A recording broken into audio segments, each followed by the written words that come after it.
ओम श्री परमात्मने नमः। ओम श्री परमात्मने नमः। अथ योग दर्शन। अथ योग दर्शन। वेदांत दर्शन।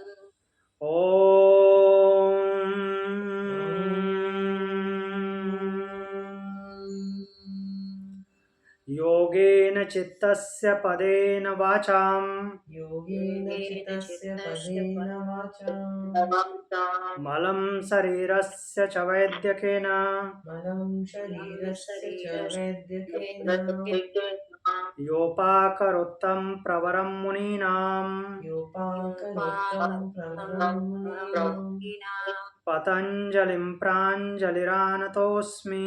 पतञ्जलिं प्राञ्जलिर्नानतोऽस्मि।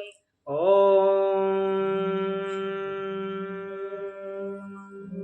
शांति शांति शांति। शांति शांति शांति।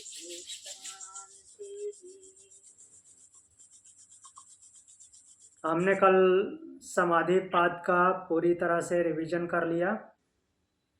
समाधि पाद हमारा पूर्ण हो गया है। अब योग दर्शन में साधन पाद की तरफ बढ़ेंगे। हम साधन पाद देखते हैं आज से। समाधि के लिए साधन क्या है?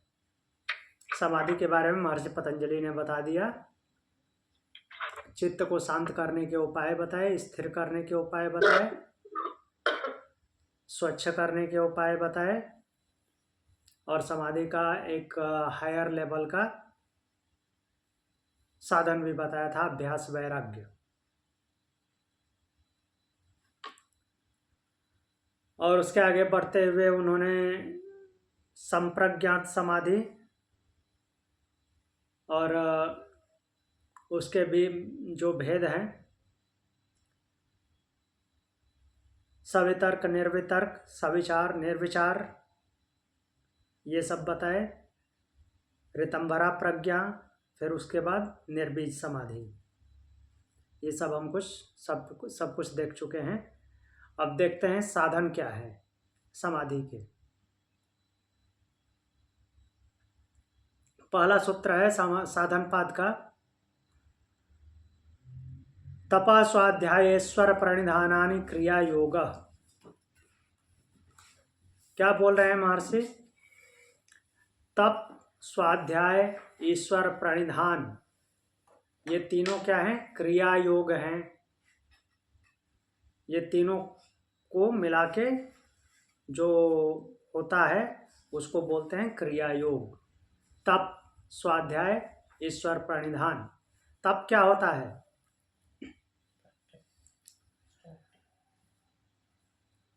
बताइए, तप क्या होता है?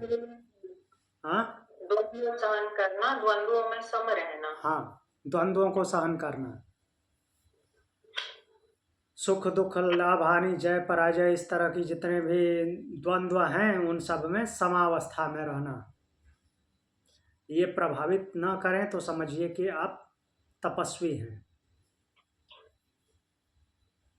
तो अगर ये प्रभावित करते हैं तो मीन्स अभी तपस्या लो लेवल की है।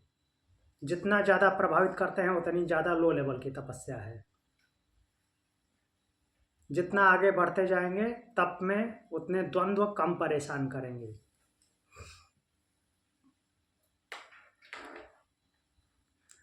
तो भगवद गीता में भगवान बोलते हैं द्वंद्वातीतो विमत्सरः। आगे बोल रहे हैं स्वाध्याय। तप के बाद आता है स्वाध्याय। स्वाध्याय मीन्स अपना अध्ययन, स्व का अध्ययन। स्व का अध्ययन मतलब अपने आप को जानना। अपने आप को क्या जानना? लीवर, किडनी, पैनक्रियाज के बारे में जानना नहीं, अपने वास्तविक स्वरूप को, जो कि हमने देखा था तीसरे सूत्र में, तदा द्रष्टु स्वरूपेव स्थानम मीन्स दृष्टा के स्वरूप को जाना। अपना स्वरूप क्या है? दृष्टा का रूप, वास्तविक रूप। तो उसको जानने की कोशिश करना। उसको जानने की कोशिश कैसे होगी? ऐसा नहीं डायरेक्टली जान जाना। क्षेत्र क्षेत्रज्ञ विभाग जैसे भगवान ने बोला है वैसा ही है, पहले क्षेत्र को जानिए, फिर क्षेत्र को जानते हुए क्षेत्रज्ञ तक पहुंचना है। तो उस तरह से स्वाध्याय करना है, अपने आप को जानने की इच्छा वैसे करनी है। उस तरीके से मीन्स जो ईशावास्य उपनिषद में भी बोला गया है कि अविद्या के द्वारा मृत्यु को पार करके विद्या से अमृतत्व को प्राप्त हो जाना। तो माध्यम वही है, अविद्या। अविद्या से धीरे धीरे आगे बढ़ेंगे, उसके ऊपर आएंगे अभी। फिर क्या बोले, ईश्वर प्रणिधान। जो कुछ भी है, जो कुछ भी आप करते हैं, सोचते विचारते हैं, जो कुछ भी आपके पास है, वो सब कुछ क्या करना है, ईश्वर को समर्पित कर देना है। अर्थात सब कुछ ईश्वर का है, मैं निमित्त मात्र, इस तरह से कार्य करना है। तो इस तरह से जो क्रियाएं होती हैं आपकी, उसको क्या बोलते हैं, क्रिया योग। तप मीन्स तपस्वी की तरह जीना, द्वंद्वों को सहन करना, स्वाध्याय, स्व अध्ययन, अपना अध्ययन, और ईश्वर प्रणिधान, ईश्वर को समर्पित कर देना। जो कुछ भी कर रहे हैं, जो कुछ भी सोच विचार रहे हैं, अपने कर्तव्यों को ईश्वर को समर्पित करना, ये क्रिया योग कहलाता है। ये क्रिया योग करता क्या है, साधन तो बता दिए, लेकिन इससे होगा क्या, तो बोल रहे हैं, दूसरे सूत्र में बोलते हैं, समाधि भावनार्थ क्लेश तनुकरणार्थश्च। तो समाधि भाव के अर्थ को, समाधि भाव के अर्थ का ज्ञान कराता है, मीन्स समाधि भाव का अर्थ दिलाता है। समाधि की भावना बनती है आपकी क्या करने से, तप, स्वाध्याय और ईश्वर प्रणिधान करने से समाधि की भावना बनती है। उसका अर्थ अर्थात उसका परिणाम के बारे में पता चलता है। और क्लेश तनुकरणार्थश्च, क्लेश तनुकरणार्थश्च, और क्या करता है, क्लेशों को तनु करने वाला होता है, पतला करता है।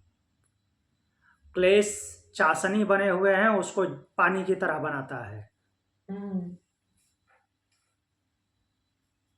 पेस्ट की तरह है, उसको एकदम से वो डाइल्यूट करके एकदम पतला कर देता है।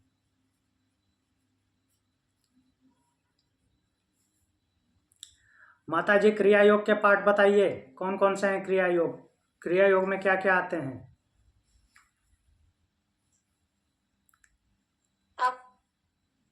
हाँ, स्वाध्याय, प्रणिधानी, ईश्वर प्रणिधान, ईश्वर प्रणिधानी। हाँ,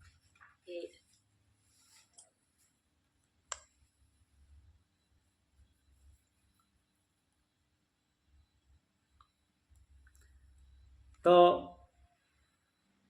समाधि भावनार्थ क्लेश तनुकरणार्थश्च, तो समाधि की तरफ लेकर जाता है, उसका अर्थ बताता है, अर्थात समाधि की ओर प्रवृत्त करता है, और क्लेशों को तनु करता है।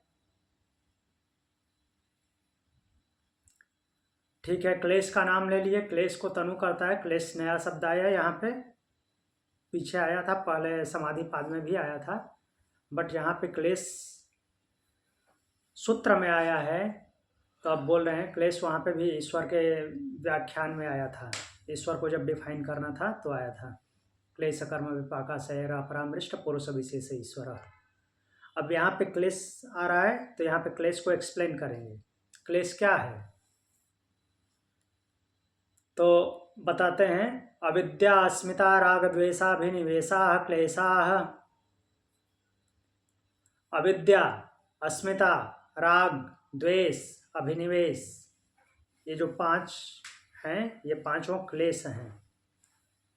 अब एक एक को देखते हैं। अविद्या क्या है, विद्या का न होना, अर्थात ज्ञान का न होना अविद्या है।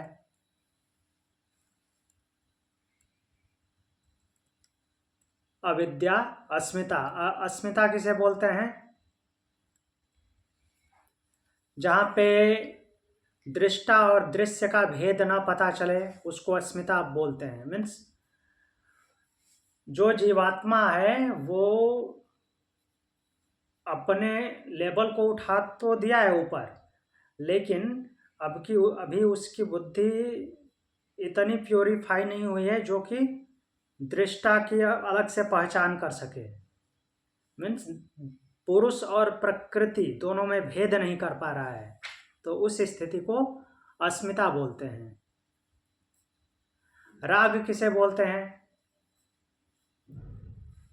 किसी भी चीज में, किसी भी कार्य में, किसी भी और लिविंग बीइंग में या नॉन लिविंग बीइंग में, किसी भी चीज में अटैचमेंट का होना, मीन्स उसको एक प्रकार से पकड़ के रखना,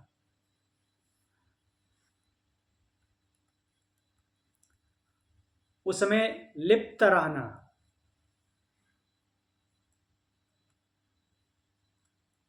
ये होता है राग। और द्वेष क्या होता है? नफरत करना। लिविंग बीइंग से भी हो सकता है, नॉन लिविंग बीइंग से भी हो सकता है, किसी पेड़ पौधे, जंतु, प्राणी, ह्यूमन, किसी से भी हो सकता है। तो इसको ऐसे भी समझ सकते हैं, मान लीजिए कि पुष्प का एग्जाम्पल ले लीजिए, फूल का। बहुत सारे पुष्प से सुगंध आती है, अच्छी गंध आती है, तो उससे द्वेष नहीं होगा। और बहुत सारे पुष्प से इतनी अच्छी स्मेल, इतनी अच्छी गंध आती है कि उसमें क्या हो जाएगा? राग हो जाएगा। या तो तोड़ के ले जाएंगे या उसके पास बैठे रहेंगे। द्वेष क्या होता है कि किसी पुष्प से ऐसी दुर्गंध आती है कि उसकी स्मेल बर्दाश्त नहीं होगी, तो उससे द्वेष हो जाएगा। कहाँ मीन्स ये नहीं होना चाहिए। अभिनिवेश क्या होता है? अभिनिवेश ऐसा भय है जो समाप्त नहीं होता। वो ज्ञानी को भी होता है और अज्ञानी को भी होता है।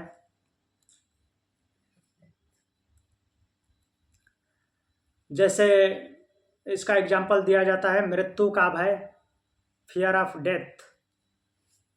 मृत्यु का भय ये शरीरधारी ज्ञानी है उसको भी होता है, और जो अज्ञानी है उसको तो होता ही है। बल्कि जो पूर्ण अज्ञानी है, पागल टाइप का है, उसको कम होता है। जो क्षिप्त है उसको कम होता है। क्षिप्त से भी लोअर लेवल पे है मूढ़ को कम भय होता है मृत्यु का। ठीक है, मर जाएंगे। ज्ञानी को मीन्स उस ज्ञानी की बात नहीं कर रहे हैं जो आत्म तत्व को जान चुका है, मीन्स सांसारिक लेवल पे, जो कि अपरा विद्या का ज्ञानी है। वो कितना भी बड़ा ज्ञानी हो उसको भी डर होता है, उसको बल्कि ज्यादा होता है।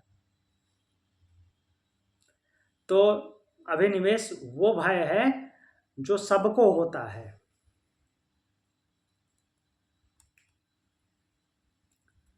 तो हमने देखा क्लेश 5 प्रकार के होते हैं: अविद्या, अस्मिता, राग, द्वेष, अभिनिवेश।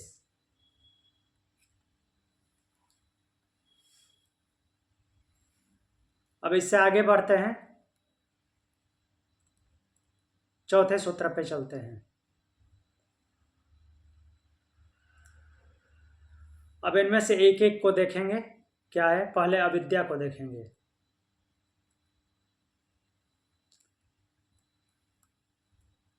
बोल रहे हैं चौथा सूत्र,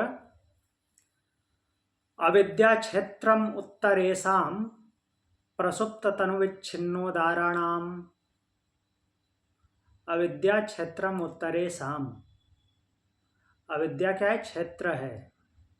किसका क्षेत्र है? उत्तरेषाम, जो उत्तर बाद में आए हुए हैं। कौन बाद में आए हुए हैं?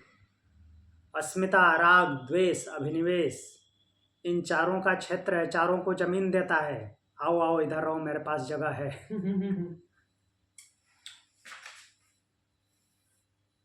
तो अविद्या जो है बाकी उत्तर मीन्स बाद में जो आए हुए हैं उनको क्षेत्र देता है। उन सभी का क्षेत्र है, एरिया है। तो कुल मिला के कहने का तात्पर्य क्या है, उन सबका पालन पोषण करता है अपने घर में बिठा के। अविद्या क्षेत्रम उत्तरेषां प्रसुप्त तनु विच्छिन्नो दाराणाम। अब क्या बोलते हैं उसकी कैटेगरी बताते हैं कि ये कैसा कैसा होता है। प्रसुप्त, तनु, विच्छिन्न, उदार, इन 4 अवस्थाओं में रहता है।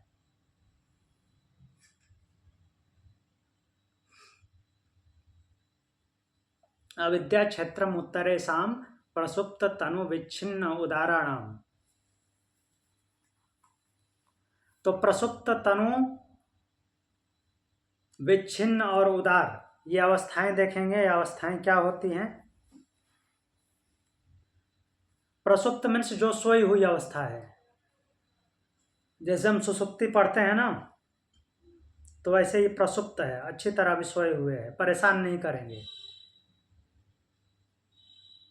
तो ये जो है सभी पे अप्लाई होता है, प्रसुप्त, तनु, विच्छिन्न, उदार।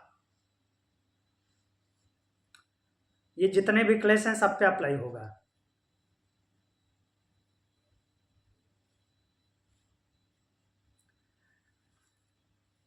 प्रसुप्त अवस्था है कि जब बिल्कुल सुप्त स्थिति है, किसकी? क्लेशों की। क्लेश प्रसुप्त अवस्था में होते हैं, परेशान नहीं करेंगे, बट हैं, ऐसा नहीं कि नहीं है। फिर दूसरी अवस्था होती तनु अवस्था। तनु अवस्था जैसा कि क्रिया योग ने उसको बना दिया है, उस स्थिति में होंगे। मीन्स हल्का फुल्का परेशान करेंगे।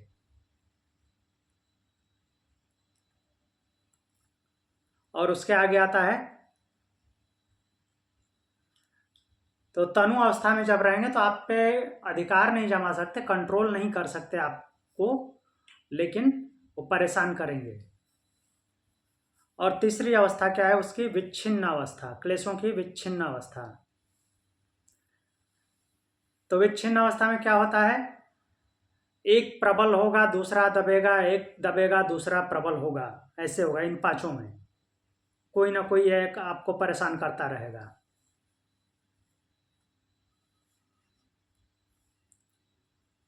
तो उस अवस्था को विच्छिन्न अवस्था बोलते हैं। मीन्स कोई ना एक शांत होगा तो दूसरा ऊपर आ जाएगा।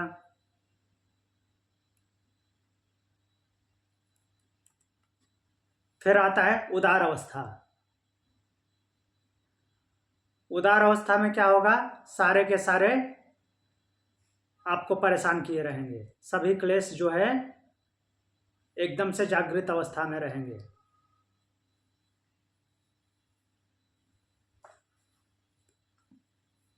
तो एक प्रकार से बोल सकते हैं कि वो जो उदार अवस्था है क्लेशों की जागृत अवस्था है। मीन्स आपके ऊपर परेशानी बन के हावी हैं। तो ये जो उदार शब्द है ये इसमें है, ये क्या कहते हैं, संस्कृत में है या कुछ अलग से इसका? उदार शब्द जनरली हम जब सुनते हैं, उदार का अर्थ तो ये होता है ना, जो उदार वृत्ति वाला, मतलब ऐसे करुणा। लेकिन हाँ, यहाँ पर जो उसका अर्थ है, हाँ बोलिए, पूरा कीजिए सेंटेंस। मतलब वो अर्थ मुझे कंफ्यूज कर रहा है। हाँ, उदार मतलब क्या होता है? उदार मतलब किसी भी चीज की पूर्ण अवस्था, यही होता है ना। मीन्स किसी भी उदार मीन्स जैसे कोई उदार हृदय, उदार क्लेश, कृपा करने वाला है या कुछ, मीन्स एक प्रकार से दान करता हो, उसी टाइप के आदमी के बोल रही हैं ना आप, बात कर रही हैं। उदार मतलब कि किसी की भला करने वाला, अर्थात जो चीज उसको देना है पूरी तरह से खुल के देता है, जो काम करना है खुल के करता है। तो यहाँ पे उदार किसके लिए आया है? क्लेश के लिए। हम पॉजिटिव में ही काउंट करते हैं ना। हाँ, तो ये यहाँ पे भी पॉजिटिव में भी काउंट, पॉजिटिव में भी ही यहाँ पे ही भी काउंट हो रहा है, नेगेटिव में नहीं हो रहा है। किसकी उदारता है? क्लेशों की। क्लेश उदार हैं,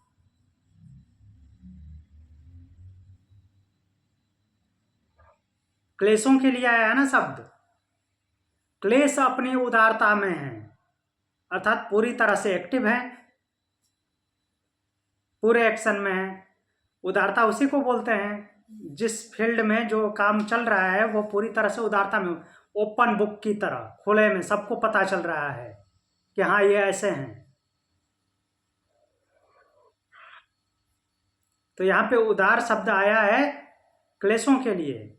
क्लेशों की उदार अवस्था है, अर्थात क्लेश पूरे एक्शन में है। नहीं समझ आ रहा है? हाँ, नेगेटिव सेंस में इसलिए दिमाग में चल रहा है क्योंकि ये तो परेशान करने वाले हैं, इनको क्यों उदार बोला जा रहा है? उदार तो अच्छे अच्छी चीजों को बोला जाता है। नहीं, जो एकदम ओपन बुक की तरह, मीन्स खुली हुई, सब कुछ दिखता हो उसका कि क्या हो रहा है, उसको उदार बोलते हैं। तो यहाँ पे उदार शब्द आया है क्लेशों के लिए। क्लेश उदार अवस्था में है, अर्थात क्लेश को जो करना चाहिए वो कर रहे हैं, फुल फंक्शन में है। उससे आपको परेशानी हो या कुछ भी हो, उससे यहाँ पे उदारता से मतलब वो नहीं है कि आपको परेशानी हो रही है। किसके लिए आया है वो देखिए, क्लेशों के लिए आया है। क्लेशों की उदार अवस्था है, क्लेश फुल एक्शन में है। तो इसको अगर समाधि में जाना है तो रिवर्स भी ले सकते हैं। उदार अवस्था मीन्स पूरी तरह से एक्टिव, विच्छिन्न मीन्स एक आ रहा है एक दब रहा है, एक जो है मीन्स उभर के आ रहा है। ऐसे भी समझ सकते हैं कि एक उदार अवस्था में हो जा रहा है, बाकी चार दब जा रहे हैं। फिर वो दबा तो दूसरा आ गया, एक न एक परेशान किए हुए हैं। तनु मीन्स डाइल्यूट हो गए हैं, पूरी तरह से शांत नहीं है लेकिन आपको पूरी तरह से परेशान भी नहीं कर रहे हैं, आपको कंट्रोल करके नहीं रखे हैं, फिर भी उनका होना पता चल रहा है कि हाँ कहीं ना कहीं परेशानी है। और जो पहली अवस्था है प्रसुप्त, उसमें सोए हुए हैं, जैसे हमारी सोने की सुसुप्ति अवस्था होती है जब स्वप्न भी नहीं देखते, तो अर्थात उसमें वो कुछ भी नहीं कर रहे हैं लेकिन हैं, विद्यमान हैं। क्यों विद्यमान है? अविद्या है। अविद्या ने अपना घर जमीन दे रखा है रहने के लिए, रहो।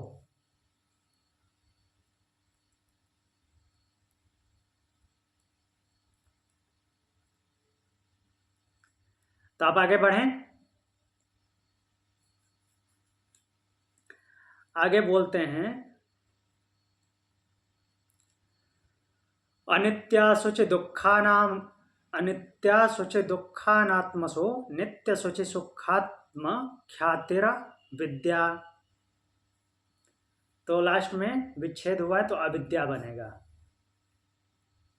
अनित्या शुचि दुखानात्मसो, अनित्य, अशुचि, दुख, अनात्म,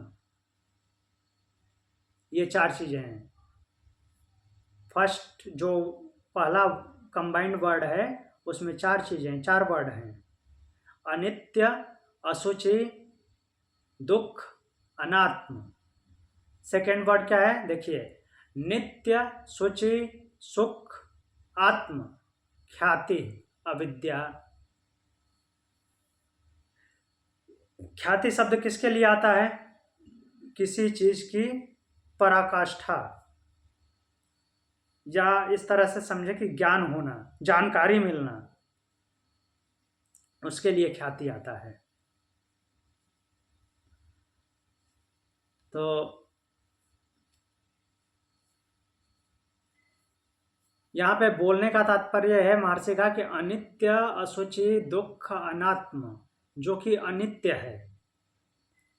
अशुचि, शुचि मीन्स पवित्र होता है, अशुचि मीन्स अपवित्र, इम्प्योर, मीन्स साफ सुथरा नहीं है, गंदा है। शुचि मीन्स साफ सुथरा। दुख, दुख जो कि कष्ट देते हैं उसको तो दुख बोलते हैं। दुख हमने पढ़ा है पिछले अध्याय में। और फिर क्या बोल रहे हैं? अनात्म मीन्स आत्म नहीं है, आत्म तत्व मीन्स खुद में नहीं है, जो स्वयं में नहीं है अर्थात स्वयं की पहचान नहीं है, उसको अब क्या मानना है इन 4 शब्दों से बताते हैं, नित्य, शुचि, सुख, आत्म। तो जैसे हमने भावना चतुष्टय पढ़ा था उसी टाइप का ये है, बट ये डायरेक्ट आरोपित हो रहा है दूसरे पे। अनित्य को नित्य मानना, जो अनित्य चीजें हैं अर्थात परमानेंट नहीं है उनको परमानेंट मान लेना। और ये किसके लिए बताया जा रहा है, अविद्या के परिप्रेक्ष्य में।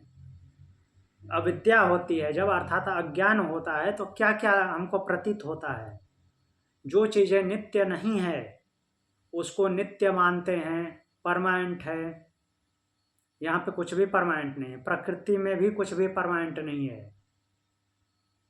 नॉट ओनली हमारे घर में जो पड़ा हुआ है या फिर हमारा शरीर, हम तो अपने शरीर को ही परमानेंट मानते हैं जबकि पता है कि हमको मरना है, फिर भी मानते हैं कि परमानेंट है। अगर ये याद भी आ गया कि हाँ हमको मरना है, हम अस्थाई नहीं हैं, तो भी प्रकृति के बड़ी बड़ी चीज़ों को हम परमानेंट मानने लगते हैं।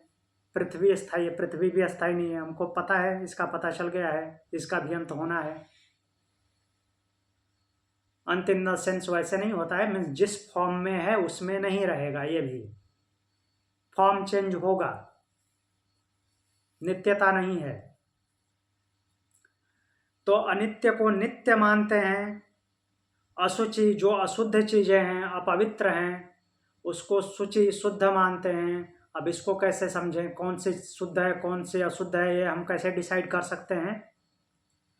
शुद्ध का मतलब क्या है, जहाँ पे कोई दाग धब्बा ना दिखाई दे, कोई भी गंदगी ना हो, उसी को हम शुद्ध बोलते हैं ना।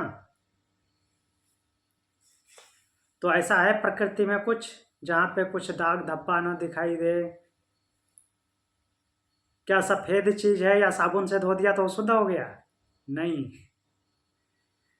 जो कुछ भी विकृति है अर्थात हमको जो कुछ भी फील हो रहा है, दिखाई इंद्रियों के अनुभव में आता है, वो अशुचि ही है। अलिंग पर्यंत अशुचि है सब कुछ। शुद्ध क्या है, जब सब कुछ से मुक्त हो गया, उसको शुद्ध बोलते हैं वास्तव में। हाँ, हमको जो अच्छा लगता है उसको शुद्ध बोल देते हैं अपने निजी जीवन में। जो अच्छा लगता है, अच्छी स्मेल आती है तो उसको बोल देते हैं ये शुद्ध है। जैसे बैड स्मेल आती है हमको तो वो हमारे लिए अशुद्ध हो जाता है। वही दूसरे प्राणी को उसके लिए वो अच्छी सुगंध होती होगी तो वो शुद्ध लगता होगा। दूसरे प्राणी की बात छोड़िए, ह्यूमन में ही किसी को पेट्रोल की गंध ऐसी लगती है कि उसको वोमिटिंग हो जाएगी सूंघते ही। और बहुत सारे लोग ऐसे होते हैं कि पेट्रोल को नाक से लगा के रखते हैं, बहुत अच्छी स्मेल आती है उनको, तो उनके लिए वो शुद्ध की तरह व्यवहार कर रहा है और दूसरे के लिए अशुद्ध की तरह है।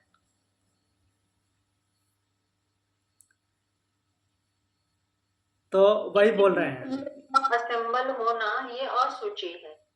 हाँ, मीन्स जो कुछ भी इस प्रकृति में है वास्तव में अशुद्ध ही है, इसलिए दाग धब्बे से तुलना की। हमको अच्छा लगता है, हमको प्रिय लगता है, हमारे शरीर इस स्थूल शरीर के लिए सूटेबल है, हेल्पफुल है, इसलिए हम उसको शुचि मानते हैं, शुद्ध मानते हैं। लेकिन वास्तव में शुद्ध है नहीं। शुद्ध वो है जब सब कुछ से निवृत्त हो जाए। तो हम जो भी ये प्योरिटी की परिभाषाएं बनाते हैं बहुत सारी, वो सारी अविद्या के अंदर ही आती है। हाँ, वो सब अपराविद्या में शुद्ध हैं। पराविद्या के हिसाब से वो शुद्ध नहीं है। परा के हिसाब से तो कुछ भी शुद्ध नहीं, जो हाँ, अपर है जी, जो भी इधर प्रकृति में है वो कुछ भी शुद्ध नहीं है, सूची में काउंट नहीं होगा।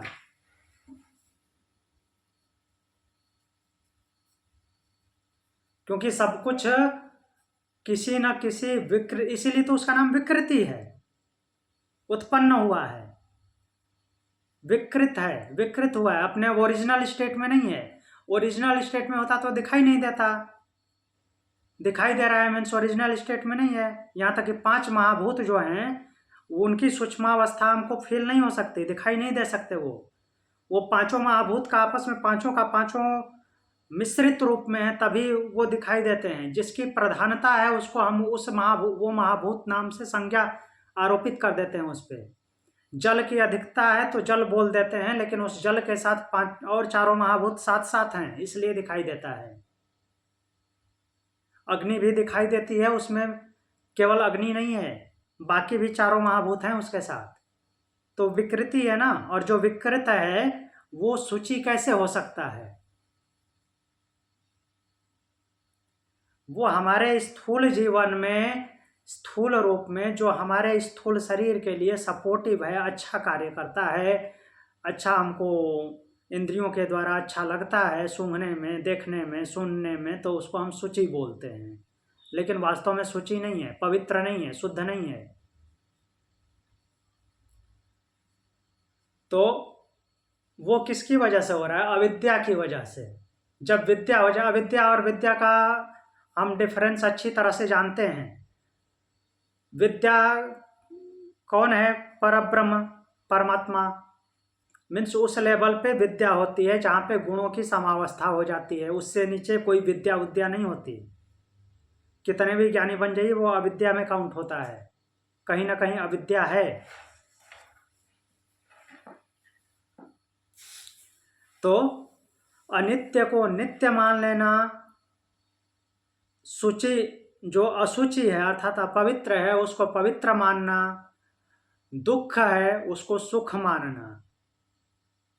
अब यहाँ पे भी कंफ्यूजन होता है, विरोध है।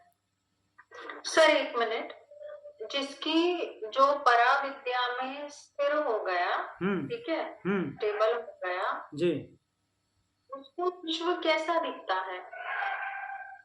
उसको कैसा दिखता है? जो स्थिर हो गया, मान लीजिए कि जो जीवन मुक्त अवस्था में चला गया, तो जीवन मुक्त अवस्था में जो चला जाता है उसको कैसा भी दिखता ही नहीं है।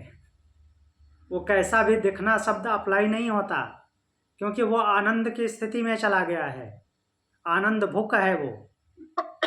हाँ, पर वो तो हमारे साथ जी रहा है ना, मतलब हाँ, जी रहा है, साथ वो जी रहा है। तो वो चीजों को कैसे देखता है, वो चीजों को कैसे, मतलब वो उसका कुछ प्रोसेसिंग नहीं होता क्या दिमाग में जब वो देखता है? तो नहीं, वो अनुभव शून्य है। अगर देखेगा सुनेगा तो उसके संस्कार बन जाएंगे। देखता सुनता हुआ भी नहीं देखता सुनता है, तो फिर वो कैसे जीता है? वो आनंद में जीता है, चलता है वो। हाँ, आनंद में जीता है, जहाँ पे सुख दुख दोनों शून्य हो जाते हैं, न सुख की अनुभूति होती है न दुख की अनुभूति होती है। तो बिना उसके किसी प्रोसेसिंग के, हाँ, वो हर तरह का ह्यूमन बिहेवियर वो कर लेता है। हाँ जी, क्योंकि उसका लेवल उतना उच्च हो गया है। आपको सुबह सुबह ब्रश करने में कुछ प्रोसेसिंग करनी पड़ती है, बाथरूम जाने में कोई प्रोसेसिंग करनी पड़ती है, वो अलग से पेट में हैवीनेस हुआ वो अलग की बात है, नॉर्मल कंडीशन की बात कर रहा हूँ। जो आपके नित्य कर्म है उसमें प्रोसेसिंग करनी पड़ती है, नहीं सोचना पड़ता, वो उससे भी हायर लेवल पे है। तो जब वो रिश्तों को अटेंड कर रहा है, हाँ, उसके जीवन में रिश्ते होंगे ना, कुछ जी जी, तो जब वो रिश्तों को अटेंड कर रहा है तब भी उसका कुछ प्रोसेसिंग नहीं, वो उसमें भी उस हायर लेवल पे है कि वो जो होना है स्वाभाविक रूप से ऑटोमेटिकली होता है और सही सही ही होता है। और उसके लिए जैसे हमको ब्रश करना है तो ब्रश के लिए सोचना नहीं पड़ता, ऐसा नहीं कि दांत की जगह पे आंख पे रगड़ दिए ब्रश को, सही ही करते हैं ना, उसमें कोई प्रोसेसिंग नहीं करते।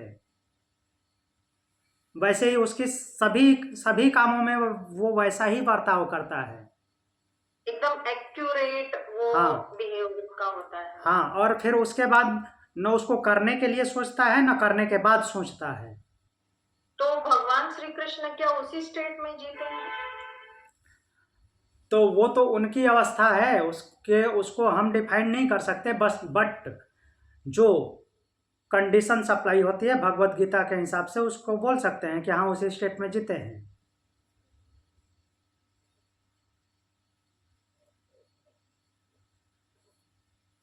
तो अभी ये बात लिंक हुई, वो कैसे देखता है जो साधक है। इसको स्थित प्रज्ञ में भगवत गीता में अच्छे से समझाए हैं, उसको पढ़ेंगे बाद में भगवत गीता तो देखेंगे। तो जो अनित्य में नित्य देखता है, जो अनित्य चीजें हैं उसको नित्य समझ लेता है। किसकी वजह से समझता है? अविद्या की वजह से। हम सभी समझते हैं ऐसा ही। जो अशुचि है अर्थात गंदगी है, अस्वच्छता है, उसको स्वच्छ समझते हैं। उसमें वही बात अप्लाई करनी है जो हम समझे थे।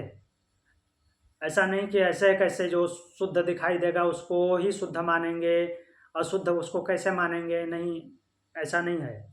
जो कुछ भी दिखता है वो वास्तव में अशुचि ही है। उसको हमारे इस स्थूल शरीर पे अच्छा अप्लीकेशन है, मीन्स इसके पॉजिटिव में वो अप्लाई होता है, तो इसलिए हम उसको शुद्ध बोलते हैं। मतलब हम किस स्तर पर जी रहे हैं उस हिसाब से हमको दुनिया दिखेगी और वैसे हम डिफाइन करेंगे। हाँ, और जैसे जैसे हमारा स्तर ऊपर उठता जाएगा, हम समाधि की ओर जाते जाएंगे, वैसे हमारा दुनिया को देखना, चीजों को डिफाइन करना, वो सब वो बदलता जाएगा जाता जाएगा जी। हाँ, इसको ऐसे भी समझ सकते हैं जो अभी आपने बोला कि मान लीजिए कि कोई रोज गंदी जगह पे काम करता है, मीन्स अपनी जीविका चलाने के लिए नॉर्मल ह्यूमन जो लाइफ स्टाइल है उसके हिसाब से जो सबके नज़रों में गंदी जगहें होती हैं, नाली साफ करना या इस टाइप के और काम करना, तो वो हमको क्या लगता है? बुरा लगता है। और ये बोल सकते हैं ना कि वो अशुचि मीन्स गंदे काम करता है, भले ही उसकी मजबूरी है। अब उस आदमी को वो नॉर्मली क्या करता होगा, झोपड़ी में या टूटे फूटे मकान में रहता है, उसको एक अच्छा सा पक्का घर मिल जाए, साधारण सा पक्का घर मिल जाए और थोड़ा लिविंग स्टैंडर्ड अच्छा हो जाए, तो वो उसके लिए क्या होगा? बहुत अच्छी जगह होगी ना। बट जो बहुत बड़ी बिल्डिंग्स में रहता है, बहुत अच्छी तरह से साफ सुथरा रहता है बिल्डिंग, उसके लिए वो घर कैसा होगा? गंदा होगा। उसमें उस लेवल की तो सफाई नहीं होगी। तो जो जिस लेवल पे रहता है उससे कुछ अच्छा दिखता है तो उसके लिए वो शुद्ध होता है, उससे नीचे लेवल पे उसको गंदा दिखता है। अब यहाँ पे आते हैं अगला, दुख को सुख मानना। दुख को सुख क्यों मानेंगे? जब सुख फील होगा तभी दुख सुख मानेंगे ना। लेकिन ऐसा नहीं है। जो हमको सुख भासित होता है वो वास्तव में दुख ही है, उसमें दुख छुपा होता है, वो 100% सुख नहीं होता है। उसी को बोल रहे हैं दुख को सुख मानते हैं, अविद्या की वजह से, ज्ञान नहीं है। हाँ, हमारे स्थूल शरीर को अच्छा लगता है, सुख की अनुभूति होती है, लेकिन वास्तव में वो 100% सुख नहीं है, उसके पीछे दुख सुख छुपा हुआ है। नित्य को नित्य मानना ही हमारा दुख हो गया ना। हाँ, वहीं से दुख की शुरुआत हो गई। इन सब में वो दुख है, बट दुख को अलग से क्लासिफाई भी किया हुआ है। अनात्म में आत्म का दृष्टि होना, मीन्स जो अनात्म मीन्स आत्म स्वरूप नहीं है, वही जो वृत्तियों के रूप वाला हो जाना, वही शब्द यहाँ पे अप्लाई होता है। जिस लेवल पे, जिस स्थिति में, जिस पोस्ट में हम जीते हैं वो मानते हैं, और वो क्या है? अनात्म अवस्था है। वो आत्म तत्व की अवस्था नहीं है, लेकिन हम उसको वही मानते हैं, मीन्स अपने आप को वो समझते हैं जिस पोस्ट पे हैं, जिस लेवल पे हैं। वृत्ति सारूप्यम इतरत्र ना। हाँ, तो अनित्य को नित्य मानना, अशुचि को शुचि मीन्स अशुद्ध को शुद्ध मानना, दुख को सुख मानना और अनात्म को आत्म मानना। अनात्म मीन्स जो आत्म अवस्था नहीं है, शरीरधारी जिस जिस इंद्रिय के साथ रहते हुए सेंस या मन उसको बताता है कि हाँ तुम ये हो, तो वही मान लेता है। अपने आप को ये नहीं समझ पाता कि हाँ मैं आत्म तत्व हूँ। नहीं, जो इंद्रियां मन बताते हैं कि ये मानो मीन्स वृत्तियों के रूप वाला होता है, तो उसको अपना स्वरूप मानता है। और ये सब होता किसकी वजह से? अविद्या की वजह से। अविद्या इनके मूल में है। तो बेसिकली हम पूरा 99.99% झूठा जीवन बहुत सीरियसली जीते हैं। हाँ,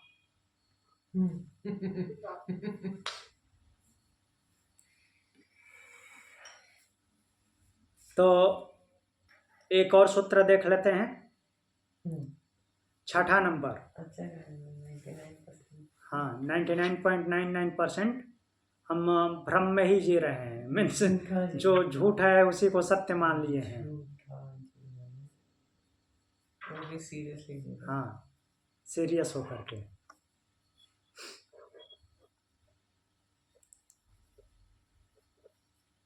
एक अगला सूत्र देख लेते हैं, वो भी तो वैसे भी थोड़ा सा भी अगर सोचे तो दिखता है।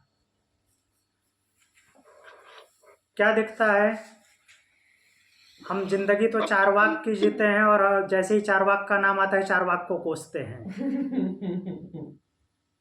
हमेशा लोभ में पड़े रहते हैं और जब लोभ की बात आई तो लोभी के नाम पे कोसते हैं।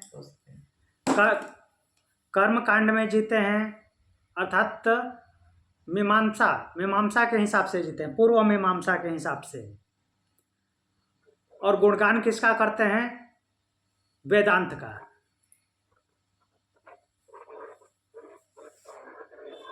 तो कहने का तात्पर्य क्या है? मीमांसा और वेदांत में कंपैरिजन क्यों किया? क्योंकि पूर्व मीमांसा में कर्म कांड ज़्यादा है। ऐसा नहीं कि ज्ञान कांड शून्य है, कर्म कांड ज़्यादा है, अर्थात कर्म योग ज़्यादा है, ज्ञान योग बहुत कम है।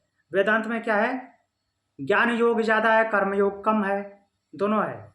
बट हमारी स्थिति कैसे है? कर्म योग में ज़्यादा लगे हुए हैं, विद्या के चक्कर में बहुत कम पढ़ते हैं।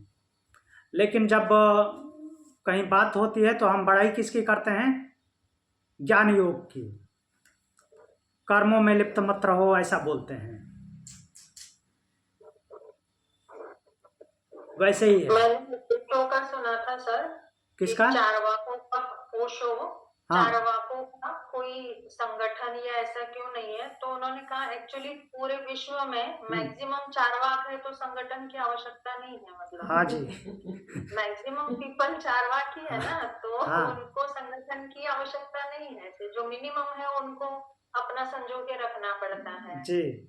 जो मैक्सिमम है उनको आवश्यकता नहीं है। हाँ, वो भी चारवाक का लिविंग फॉर द डे ना, तो जो एक दिन के लिए जिएगा उसको आगे के नॉलेज में संजोने की क्या जरूरत? हाँ, कोई जरूरत नहीं है। जो वर्तमान में ही जी रहा है आगे का उसको है ही नहीं कुछ। तो हाँ, वो अलग की बात है कि वो दूसरे वर्तमान में जी रहा है और भगवान दूसरे वर्तमान की बात करते हैं।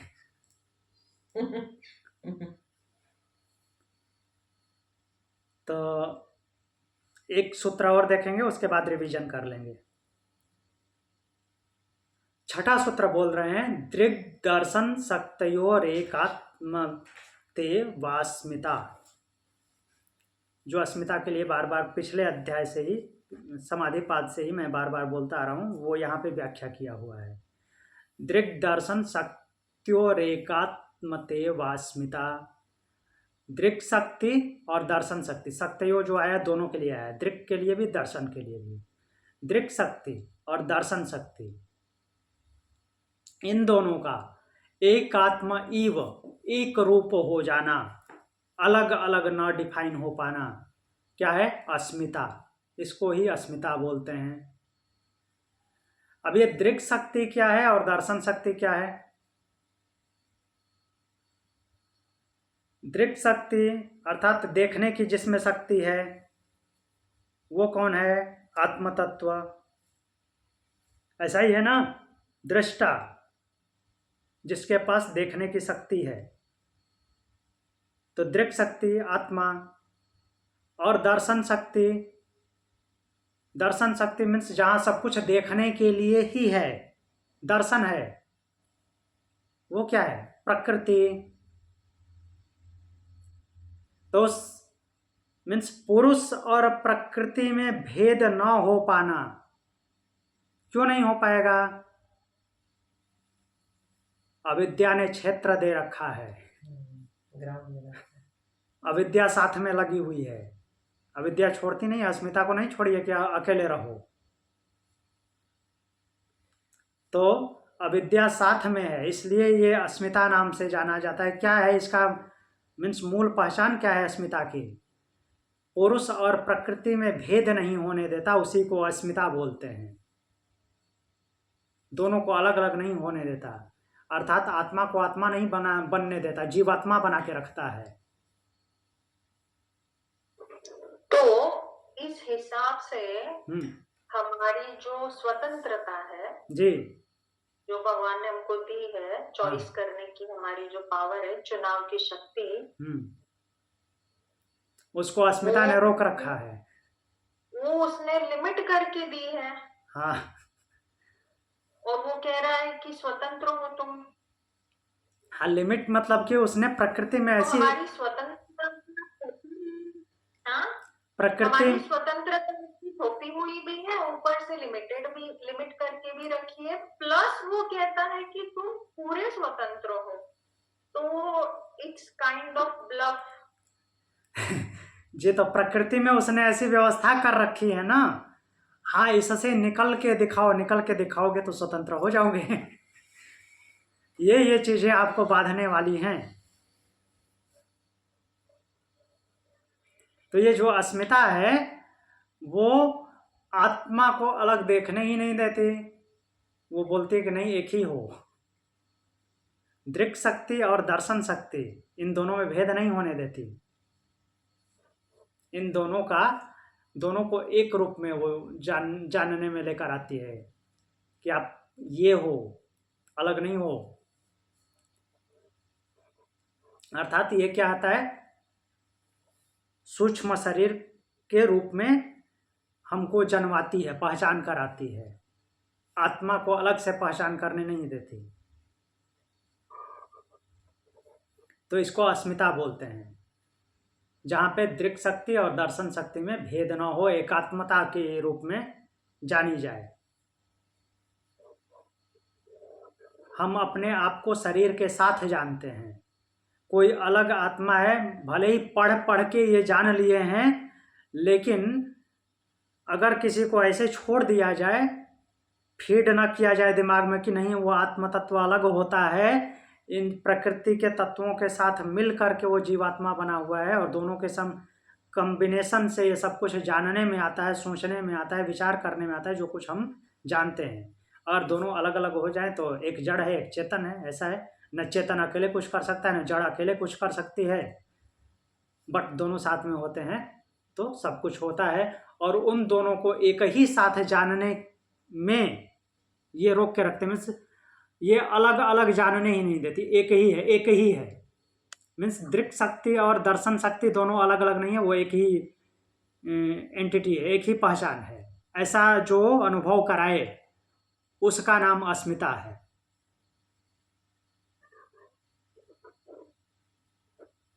क्लियर हुआ? शायद कल फिर से समझाना ये वाला। हाँ, ठीक है। चलिए अभी देख लेते हैं ये 6 सूत्र। पहले में क्या देखा? साधन पाद शुरू हुआ, साधन बताए किसके लिए? समाधि में प्रवेश करने के लिए। साधन क्या बता रहे हैं? तपा, स्वाध्याय, ईश्वर प्रणिधानानि, क्रिया, योग। पहले मैंने बताया था किस लेवल का साधन है? मध्यम लेवल का। हायर लेवल का समाधि पाद में ही बता चुके हैं। जो निम्न लेवल का साधन आएगा वो अष्टांग योग है। आगे आएगा। तो तप, स्वाध्याय और ईश्वर प्रणिधान। तप मीन्स द्वंद्वों को सहन करना, आंख बंद करके बैठ जाइए, द्वंद्वों को सहन करना। स्वाध्याय मीन्स अपने आप को जानने में प्रवृत्त होना। ईश्वर प्रणिधान, जो कुछ भी करते हैं, जो कुछ भी सोचते हैं, विचारते हैं, सब कुछ ईश्वर को समर्पित कर देना। इन तीनों की जो कंबाइंड स्थिति, समेकित स्थिति जो है, उसको बोलते हैं क्रिया योग। अब ये क्रिया योग करता क्या है? सीधे समाधि में तो लेके चला नहीं जाएगा, तो करेगा क्या? क्लेशों को तनु कर देगा। मीन्स पेस्ट के रूप में थे, या जैसे बोला कि चाशनी के रूप में चिपक रहे थे, तो उसको और ढीला कर दिया, लूज कर दिया, पानी की तरह कर दिया। तो वो किस लिए करेगा? समाधि की भावना के लिए, ताकि आप समाधि में प्रविष्ट हो सको। तो जो क्लेशों को तनु करने की बात की है, अब फिर प्रश्न उठता है कि क्लेश क्या है?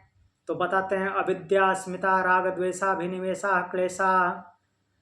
क्लेश 5 होते हैं। कौन कौन से? अविद्या, अस्मिता, राग, द्वेष, अभिनिवेश। अविद्या क्या है? ज्ञान का न होना, विद्या का न होना। अस्मिता क्या है? अस्मिता होती है जहाँ पे दृष्टा और दिक्, जो अभी हमने सूत्र पढ़ा, आगे चल के इसका व्याख्या है। तो दृष्टा और दृश्य में भेद न होने देना, उस स्थिति को अस्मिता बोलते हैं। राग, अटैचमेंट होना, संग, आसक्ति का होना। द्वेष, नफरत। और ये दोनों साथ साथ चलते हैं, राग और द्वेष। कहीं ना कहीं किसी से राग होगा, कहीं ना कहीं किसी से द्वेष होगा। तो भगवत गीता में भगवान बोलते हैं, ये सब क्या है? व्यवस्थित है, व्यवस्था में है। प्रकृति में ये व्यवस्थित है। राग, द्वेष, अभिनिवेश। अभिनिवेश उसको बोलते हैं जो मीन्स फियर, जो परमानेंट बना रहता है, सब में होता है। मृत्यु का भय, ये सब के सब क्लेश हैं।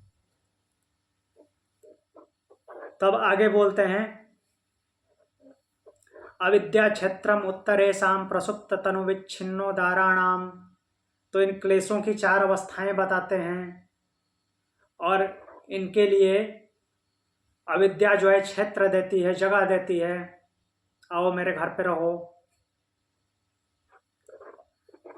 अविद्या साथ में है, साथ में चारों को लेके रखी है। तो अविद्या क्या है? क्षेत्र है। किसके लिए? उत्तरेशाम, जो इसके बाद आने वाले हैं। अस्मिता, राग, द्वेष, अभिनिवेश, इन सबको क्षेत्र प्रदान करती है। और ये सभी क्लेश कैसे होते हैं? प्रसुप्त तनु विच्छिन्न उदार। या तो सोए हुए होते हैं, परेशान नहीं करते बिल्कुल, बट होते हैं। तनु होते हैं, हल्का फुल्का मूवमेंट करते हैं, पता चलता है कि हाँ हैं। फिर विच्छिन्न। विच्छिन्न में क्या होता है? एक खलबली मचाए रहता है, बाकी सोए रहते हैं। फिर उसको सोने का नंबर आता है, मीन्स वॉच में ड्यूटी करते हैं। एक सोएगा, 4 सोएंगे, एक जगह रहेगा, या फिर 2 भी जगह रह सकते हैं। ऐसा कोई जरूरी नहीं कि एक ही परेशान करेगा, 2-3 भी परेशान कर सकते हैं। फिर जो अंतिम अवस्था होती है, उदार अवस्था, सारे के सारे आपको परेशान किए हुए हैं, पूरी तरह से उदारता में है अपने। फिर अगला सूत्र बोलते हैं, अनित्य, अनित्य शुचि सुख, अनित्य शुचि दुखानात्मसु नित्य शुचि सुखात्मक ख्यातिर विद्या। तो अनित्य में नित्य का ज्ञान होना, असुचि में शुचि का ज्ञान होना, अर्थात अपवित्रता में पवित्रता का ज्ञान होना, दुख में सुख का ज्ञान होना, और अनात्म में आत्म का ज्ञान होना, अर्थात जानकारी प्राप्त होना। अनित्य में अनित्य को नित्य समझना, असुचि को शुचि समझना, अपवित्र को पवित्र समझना, दुख को सुख समझना, और अनात्म मीन्स जो आत्म स्वरूप नहीं है उसको आत्म स्वरूप समझना। ये सब क्या है? ये अविद्या की वजह से होता है। इन सब की अनुभूति जो है अविद्या की वजह से होती है। क्योंकि हम ज्ञानहीन हैं। ज्ञान मतलब कि पूर्ण ज्ञानी नहीं है। और ये सबको होता है, भले ही कोई बोल ले कि मैं बहुत बड़ा प्रकांड विद्वान हूँ, वो अविद्या का ही हायर लेवल में है। फिर अगला सूत्र है दृग्दर्शन शक्तयो रेकात्मत्तेवास्मिता। दृक् शक्ति और दर्शन शक्ति, इन दोनों का एकात्म होना अर्थात एक रूप होना, अलग अलग न प्रतीत होना अस्मिता है। ठीक है, तो आज के लिए इतना ही, आज की सर, कक्षा। हाँ जी बोलिए। जो दृक् शक्ति है, हाँ, वो मान लीजिए आत्मा है और दर्शन शक्ति आंख है, ऐसे नहीं, दर्शन शक्ति प्रकृति, नॉट आंख, प्रकृति। आंख तो दृष्टा के पास है ना।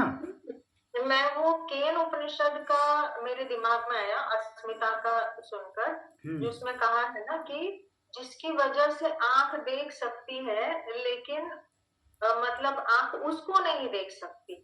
जी, तो ये जो है आंख जिसकी वजह से देख सकते, तो आंख में क्या है? दृष्टि है, देखने की शक्ति है, न कि वो दर्शन है। दर्शन उसको बोलेंगे जिसको देख रही है, वो दर्शन है। तो दृक् शक्ति आत्मा है, ये राइट है? हाँ। और जो भी हम देख रहे हैं वो ये है। हाँ, जो कुछ भी मीन्स प्रकृति में पूरा ब्रह्मांड, नॉट ओनली पृथ्वी पे, पूरा ब्रह्मांड जो है वो दर्शन है।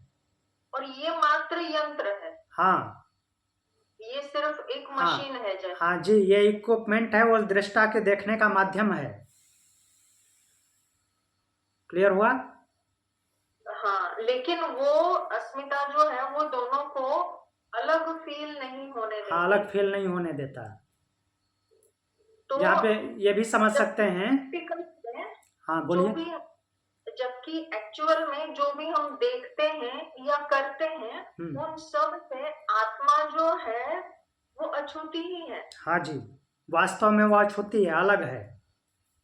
तो जो मुक्त है उसकी मुक्ति के लिए भी हमको पुरुषार्थ करना है, और ये अस्मिता जो है वो हमको उसमें बांध के रखती है। हाँ जी, ऐसा ये खेल चलता रहता है। हाँ, ऐसा ही चलता रहता है। तो मुक्ति के लिए हम शब्द मुक्ति यूज करते हैं, लेकिन वास्तव में मुक्ति नहीं, कोई जबरदस्ती नहीं करनी है। बस इतना ही करना है कि दोनों भागों को अलग अलग देखने की क्षमता प्राप्त हो जाए, उसी दिन अलग हो जाएंगे। तो मतलब वो जो अस्मिता है उसको तोड़ना है हमें। हाँ, कि वो हमें करना है। हाँ, अस्मिता को ही भंग कर देना है। अस्मिता भंग हो जाएगी तो उसी दिन ये ज्ञान हो जाएगा कि हाँ, ये अलग चीजें हैं, ये अलग है। और जिस दिन अलग अलग हो जाएगा, अलग अलग का ज्ञान हो जाएगा, उस दिन सेपरेट हो जाते हैं। उसी को मुक्ति बोलते हैं, उसी को अमरत्व बोलते हैं।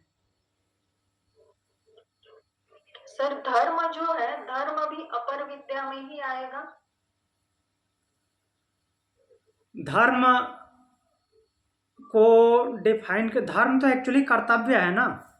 हाँ, वही। हाँ, तो गीता में लास्ट में भगवान कहते हैं ना, सर्वधर्मानि परित्यज्य। हाँ, सभी धर्मों को त्याग दो, तो वो अपर विद्या में ही आएगा। अपर विद्या तो अपरा विद्या को ऐसा नहीं समझना है कि बहुत निकृष्ट है, बहुत गंदा है, नहीं, निकृष्ट तो बिल्कुल नहीं, लेकिन वो अपर विद्या में ही आएगा। हाँ, अपर विद्या में ही आएगा। सब कुछ यहाँ पे दर्शन में जो कुछ भी है, काम करना हुआ या कुछ देखना हुआ, कुछ भी मीन्स एक्टिविटी जो भी चल रही है कर्मेंद्रियों से, ज्ञानेंद्रियों से, वो सब कुछ अपरा में ही आएगा।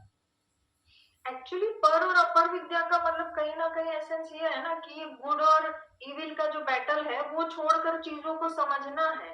तो समझने से फिर जैसे जैसे क्लैरिटी आएगी अपने आप हम पर की तरफ चले जाएंगे। हाँ जी, लेकिन वो दिमाग में अगर वो हमेशा अच्छे बुरे की लड़ाई रहती, वो अच्छे बुरे तो हमारे मीन्स इस स्थूल शरीर के लेवल पे होता है, मतलब वो नैतिकता का क्षेत्र है जो काफी सीमित है। जी।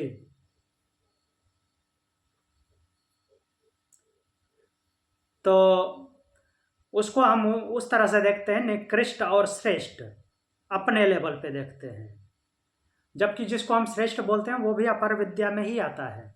तो इसलिए अपरा विद्या को बुरा नहीं समझना है कि अपरा बोल दिया तो बुरा है, परा बोल दिया तो उत्कृष्ट है। परा में कुछ ज़्यादा है ही नहीं, वो एक को जानना मीन्स वो अलग है, बस इतना ही जानना, उतना ही परा है, उसमें बाकी सारा विस्तार तो अपरा में ही है। जिसको आप अच्छा समझते हैं वो भी अपरा में ही है, जिसको बुरा समझते हैं वो भी अपरा में ही है। उसको धीरे धीरे ऊपर अपने आप को उठाते जाना है। तो अच्छाई में बढ़ते बढ़ते बढ़ते बढ़ते उस अच्छाई से भी मुक्त हो जाएंगे, आनंद की स्थिति में चले जाएंगे, सुख दुख से परे हो जाएंगे। जब सब कुछ अलग अलग दिखने लग जाएगा कि ये सारी चीज़ें जो 24 तत्व हैं प्रकृति के हैं और एक जो है वो अलग है, तो उसी दिन मुक्त हो जाएंगे। बस इतना ही है। लेकिन इतने के लिए सब कुछ करना है और उसको हम बहुत पहाड़ की तरह लेकर के ढोते रहते हैं, करते रहते हैं। ठीक है, आगे कल मिलते हैं। प्रणाम। ओम शांति। ओम शांति। ओम शांति।